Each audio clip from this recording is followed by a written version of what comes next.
Hello, my name is Burke Hedges, author of the best-selling book, The Parable of the Pipeline. I open my book with a story about Pablo and Bruno, who take two very different paths in their quest for financial independence. What you're about to see is the delightful animated story of their adventure.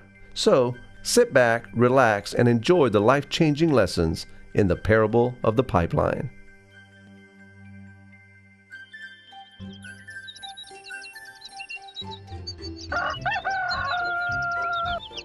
Far away, in a small village, near a beautiful valley, lived two friends, Pablo and Bruno.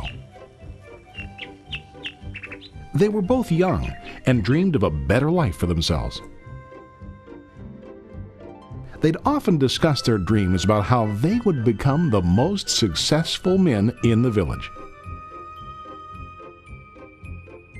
They weren't afraid of hard work, and they searched for opportunities to help realize their goals and achieve their dreams.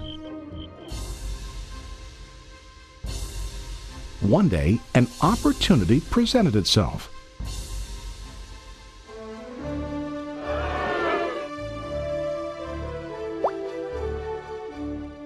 The mayor of the village decided to hire two people to bring water from a spring up on the mountain, across the valley, back down to the village. They were to be paid based on the amount of water delivered to the village. Bruno and Pablo enthusiastically got to work. Every day, from morning till evening, they carried buckets to and from the spring. They worked hard, carrying water to the village. In the evening, they'd return home with their day's wages.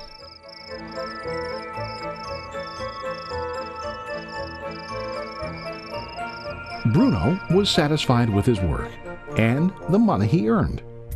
He was sure that with this work he could achieve his dreams. Bruno thought that to increase his wages he could use bigger buckets to bring more water each trip.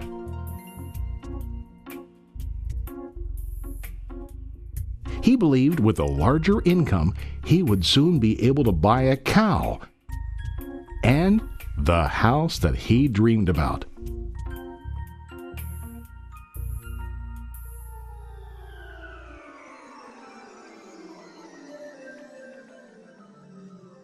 Now Pablo was not satisfied.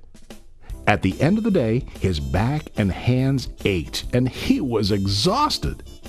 He was looking for an easier way to earn more. One day an idea occurred to Pablo.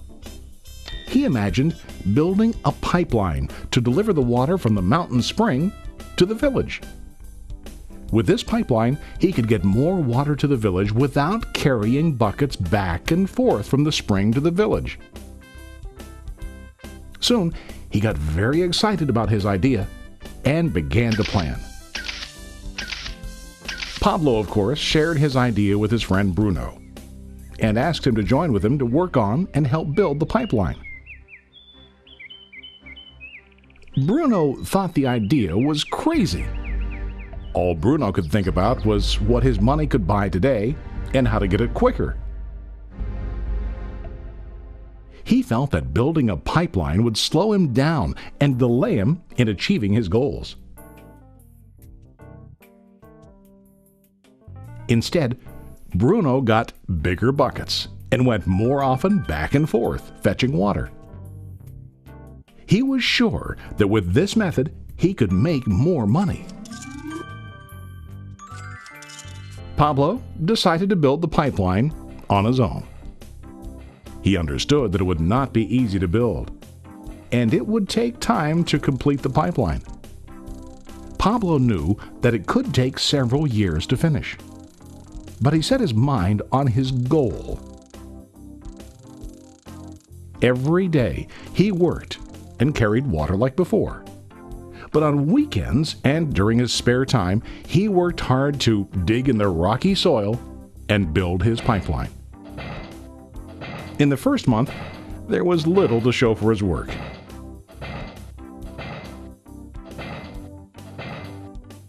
Bruno and the villagers laughed and teased him. They called him Pablo the Pipeline Man.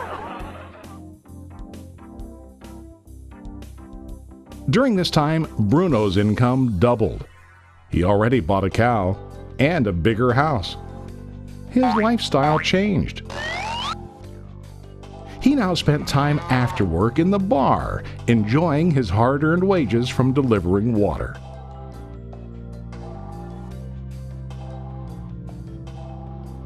What Bruno didn't realize was that his body was starting to stoop from carrying the heavy buckets every day.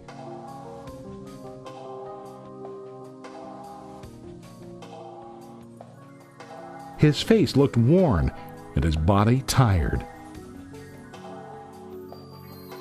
Soon, he began to carry less and less water due to the wear and tear on his body.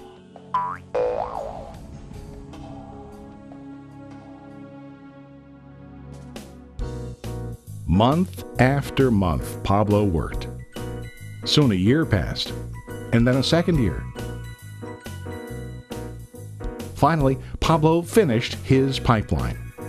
He now used his pipeline to deliver water to the village instead of carrying buckets.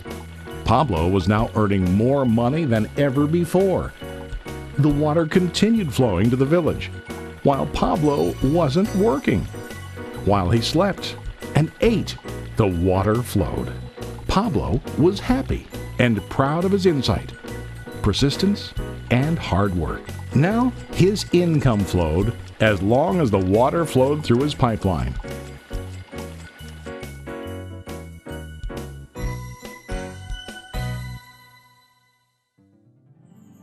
The story of Bruno and Pablo is a reflection of life. Their jobs symbolize what most people do to earn money. Bruno gets his money using buckets. He goes back and forth, carrying his buckets from the spring to the village in exchange for money.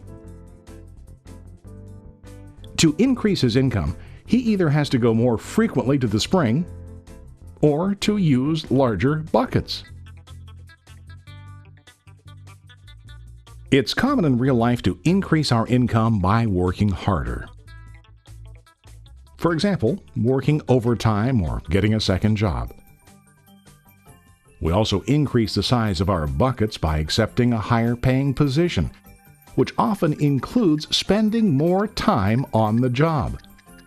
Most of us exchange time for money like Bruno. We know that every person has only 24 hours in the day and that it's not possible to use all our time to work. The most difficult time comes when we can no longer exchange time for money due to age, health, or other reasons. Then, our income stops. Now let's review what Pablo did. Very wisely, Pablo did not exchange all of his time for a limited income, but he used some of his time to build a pipeline. He knew that the pipeline would bring ongoing income as long as the water flowed. An ongoing income that multiplied the time he worked each day. Pablo knew that someday, maybe because of age or health, he would no longer be able to exchange his available time for money. Pablo knew that if he could make his idea of a pipeline work, then he only has to do the hard work of building the pipeline. After the pipeline was completed, Pablo was able to monitor and maintain the flow of water to ensure that his income will continue.